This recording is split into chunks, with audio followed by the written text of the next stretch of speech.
أعوذ بالله من الشيطان الرجيم بسم الله الرحمن الرحيم والسماء ذات البروج واليوم الموعود وشاهد ومشهود۔ قسم ہے برجوں والے آسمان کی اور اس دن کی قسم جس کا وعدہ کیا گیا ہے، اور دیکھنے والے کی اور دیکھی جانے والی چیز کی قسم۔ یہاں سے سورہ بروج شروع ہو رہی ہے۔ یہ مکی صورت ہے، 22 آیتوں اور 1 رکوع پر مشتمل۔ پہلی آیت ہی میں بروج کا لفظ آیا ہے۔ اس سے مراد زبردست ستارے اور سیارے جو آسمان پر ہوتے ہیں وہ لیے گئے ہیں۔ اس صورت کا مضمون کفار کو خبردار کرنا ہے جو ظلم و ستم کر رہے تھے اہل ایمان پر، اور ان اہل ایمان کی تسلی ہے کہ تم اگر ثابت قدم رہو گے تو اللہ تعالیٰ تم کو اس کا بہترین اجر عطا فرمائیں گے۔ تکلیفوں کو اگر برداشت کر لو گے تو اللہ تعالیٰ وہ ظالموں سے خود نمٹ لے گا۔ اور اس میں اصحاب الاخدود کا تذکرہ آیا۔ سب سے پہلے اس کا قصہ سنایا گیا ہے کہ وہ خندقوں کو کھود کر اس گڑھوں میں انہوں نے آگ کو بھرا اور اہل ایمان کو اس میں پھینک کر جلایا گیا۔ اس کا تذکرہ اللہ تعالیٰ اس میں سب سے پہلے کرتے ہیں، اور جس طریقے سے وہ اصحاب الاخدود جو بدبخت جو حرکتیں کیے تھے، تو اللہ کی مار ان پر اور اللہ تعالیٰ کی لعنت اور پھٹکار ہے ان پر کہ انہوں نے ایسا کام کیا۔ اور کفار مکہ کو متنبع کیا جا رہا ہے کہ اگر تم اس سے باز نہیں آؤ گے تو تم بھی اسی طریقے کی مار اور لعنت کے مستحق بن جاؤ گے۔ اور اس میں کچھ باتیں ذہن نشین کرائی گئی ہے ان لوگوں کو کہ جو اہل ایمان تھے انہوں نے وہ ساری اذیتیں اور تکلیفیں برداشت کر لی، اور آگ میں گر کر اپنی جان کو گنوا دینا اس برداشت کر لیا، لیکن ایمان پر آنچ آنے نہیں دی۔ تم بھی اسی طریقے سے جب بھی ایسا موقع آئے، کبھی کوئی تکلیف اور پریشانی اور مصیبت کا وقت آ جائے، تو اپنے ایمان کی حفاظت کرنا اللہ تعالیٰ اس کا مطالبہ کر رہے ہیں۔ اور جس طریقے سے کفار اس بات پر ناراض ہوتے ہیں اہل ایمان کی کہ وہ اللہ کو مانتے ہیں اور اس بات پر اصرار کرتے ہیں، تو فرمایا جا رہا ہے کہ وہ اللہ وہ ہے جو زمین و آسمان کی سلطنتوں کا مالک ہے، جو غالب ہے، اور جو سراسر حمد و ثنا اسی کے لیے ہے، اسی کے لائق ہے، وہ اپنی ذات میں محمود ہے۔ اور بات بتائی جا رہی ہے کہ اللہ تعالیٰ دونوں گروہوں کو دیکھ رہا ہے، ان کو بھی جو کفر کر رہے ہیں اس کو ان کی سزائیں جہنم میں ڈالا جائے گا، اور جو اہل ایمان ہیں جو ایمان لا کر نیک عمل کر رہے ہیں وہ جنت میں جائیں گے۔ یہ سب سے بڑی کامیابی ہے۔ اور یہ بات بتائی جا رہی ہے، کفار کو متنبع کیا جا رہا ہے کہ اللہ تعالیٰ کی پکڑ بڑی سخت ہے، اس کی پکڑ سے کوئی بچ نہیں سکتا۔ ان بطش ربک لشدید فرمایا۔ اور پوچھا جا رہا ہے ان سے کہ کیا تم کو اتنا زام ہو گیا ہے تمہارے اپنے جتھے پر کہ تم بہت طاقتور ہو؟ اور اگر ایسا ہے تو تم پچھلی قوموں کی طرف نظر ڈال کر دیکھ لو۔ قوم فرعون اور قوم سمود کا کیا حال تھا؟ ان کے تو بہت بڑے بڑے لشکر تھے، اور وہ کیسے تباہ ہوئے۔ ان کے انجام کو اگر تم دیکھو گے تو تم کو بات پتہ چل جائے گی۔ اور اللہ تعالیٰ کی کہ احاطے میں ہو تم، اس کی قدرت تم کو محیط کیے ہوئے ہے، اور تم اس سے باہر نہیں نکل سکتی۔ تم جس قرآن کی تکذیب کیے جا رہے ہو وہ اللہ کا کلام ہے، اور وہ لوح محفوظ میں ثبت ہے، اس میں کسی قسم کی کوئی تبدیلی کی کوئی گنجائش ہو ہی نہیں سکتی۔ اور اس میں اس کے شان نزول کے بارے میں ایک واقعہ بیان کیا جاتا ہے جو صحیح مسلم میں مذکور ہے، بڑا طویل واقعہ ہے۔ اس میں بتایا گیا ہے کہ ایک کافر بادشاہ تھا جو یمن میں حکومت کرتا تھا، اور جس کے نام کے بارے میں حضرت عبداللہ ابن عباس رضی اللہ تعالیٰ عنہ کی روایت ہے۔ اس کا نام یوسف ذو النواس تھا۔ تو وہ جو ہے کافر اور ظالم بادشاہ تھا۔ اس کے پاس ایک کاہن تھا۔ وہ کاہن جب بوڑھا ہونے لگا تو اس نے بادشاہ سے درخواست کی کہ مجھے کوئی ایسا ایک ہوشیار لڑکا دے دیا جائے جس کو میں اپنا علم اور فن سکھا سکوں۔ تو اس کے لیے ایک لڑکے کو تجویز کیا گیا جس کا نام عبداللہ بن تامر تھا۔ وہ لڑکا آ کر اس سے کہانت سیکھنے لگا۔ راستے میں وہ لڑکے کے گھر اور کاہن کے گھر کے بیچ میں ایک عیسائی راہب پادری کا گھر بھی پڑتا تھا۔ وہ لڑکا اس کے پاس رکنے لگا، اس سے باتیں کرنے لگا۔ وہ عیسائی راہب جو تھا وہ بڑا عابد و زاہد تھا، اور اس وقت کا وہ سچا اور پکا مسلمان تھا، کیونکہ اس وقت دین عیسیٰ علیہ السلام ہی دین حق تھا۔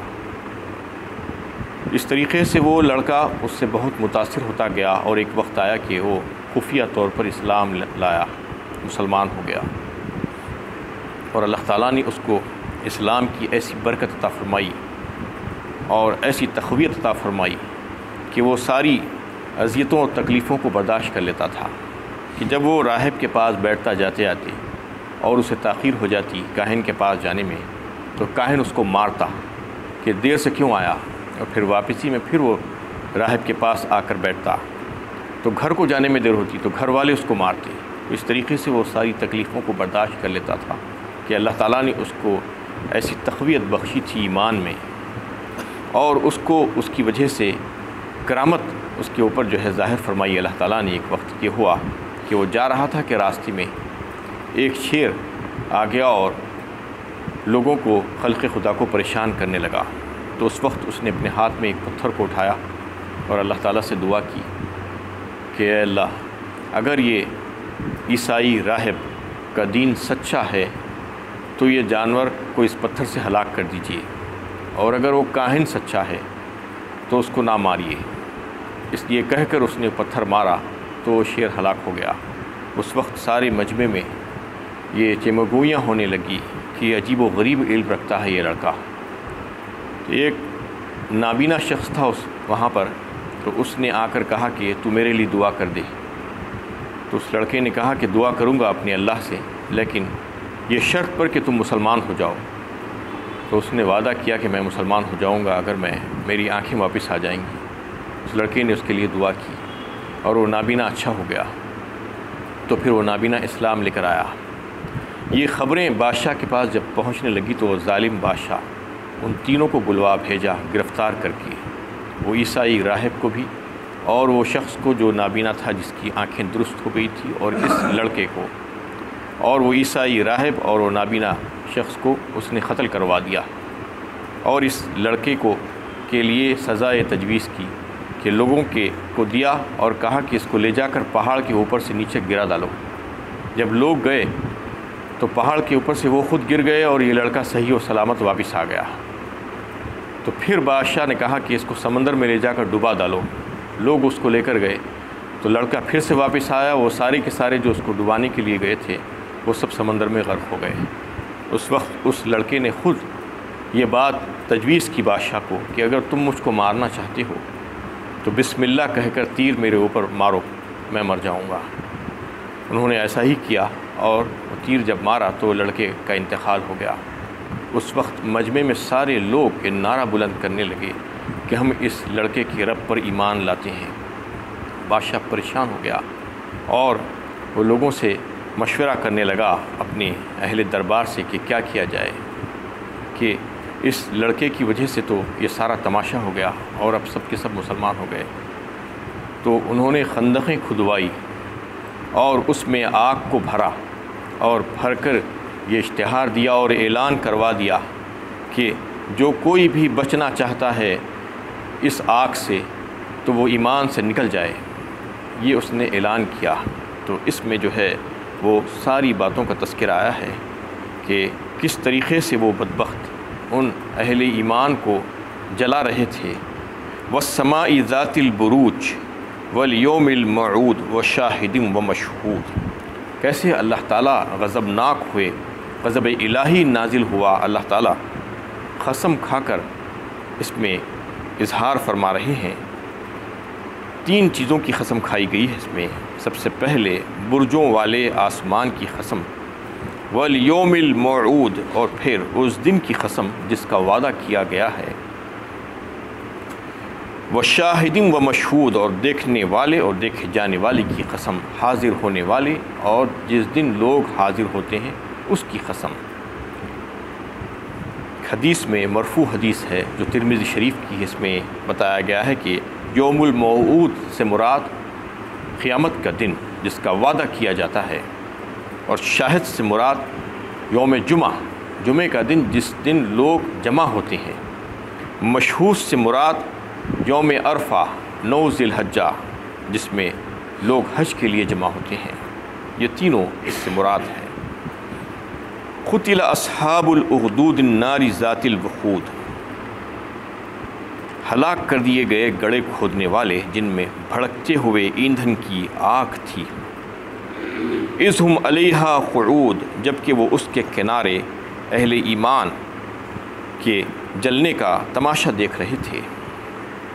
اس میں اللہ تعالیٰ بتا رہے ہیں کہ ان لوگوں کا حال کہ کیسے برباد ہوئے، وہ کیسے ہلاک کیے گئے۔ اللہ کی طرف سے غضب ہے ان کے اوپر، لعنت اور پھٹکار ہے کہ انہوں نے آگ ڈالی تھی اس گڑھوں میں اور ان اہل ایمان کو اس میں جھونک دیا تھا، اور پھر وہ بیٹھ کر اس کے اطراف اس کا تماشا دیکھ رہے تھے۔ اذ ہم علیہا قعود، وہ کناروں پر بیٹھے ہوئے تھے۔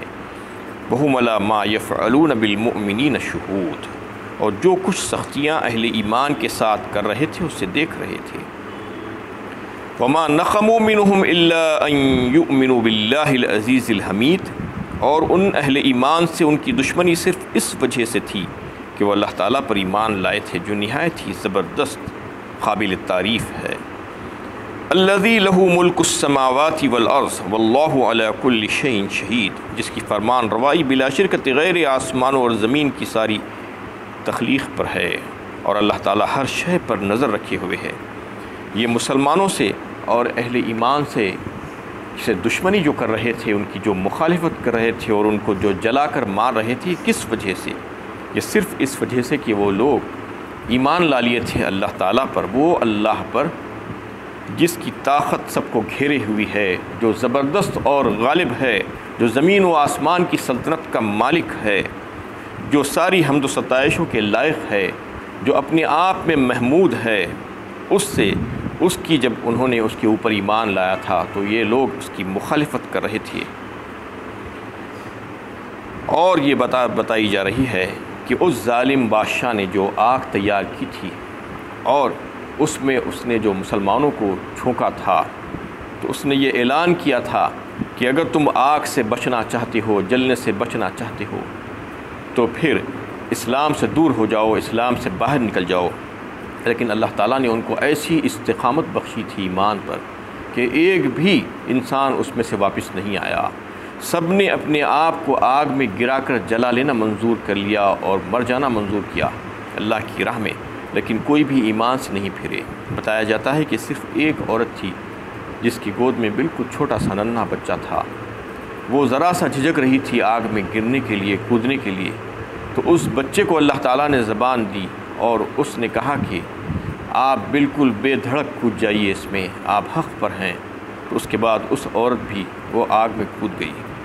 تو اس میں ان لوگوں کی طرف اشارہ ہے کہ وہ جو ظلم و زیادتی کر رہے تھے، اللہ تعالیٰ ان کے لیے غضبناک ہو رہے ہیں اور قسم کھا کر فرما رہے ہیں کہ ان کے لیے ایسی سخت سزائیں تجویز کی گئی ہے کہ اس کو ان کا اندازہ بھی نہیں ہو سکتا، اور وہ جس کی مخالفت کر رہے ہیں وہ زبردست ہے، حمید ہے، غالب ہے، اور ساری جو بھی جو ہے تخلیقات ہے اس کی مخلوق، اس پر وہ حکومت کرتا ہے اور اس سے کوئی مقابلہ نہیں کر سکتا، وہ جو چاہے کر سکتا ہے۔ فعال لما یرید فرمایا اللہ تعالیٰ نے، اور وہ عزیز ہے اور زبردست ہے، وہ سب کو گھیرے ہوئے ہے، اس کے گھیرے سے کوئی باہر نہیں نکل سکتا۔ وآخر دعوانا ان الحمد للہ۔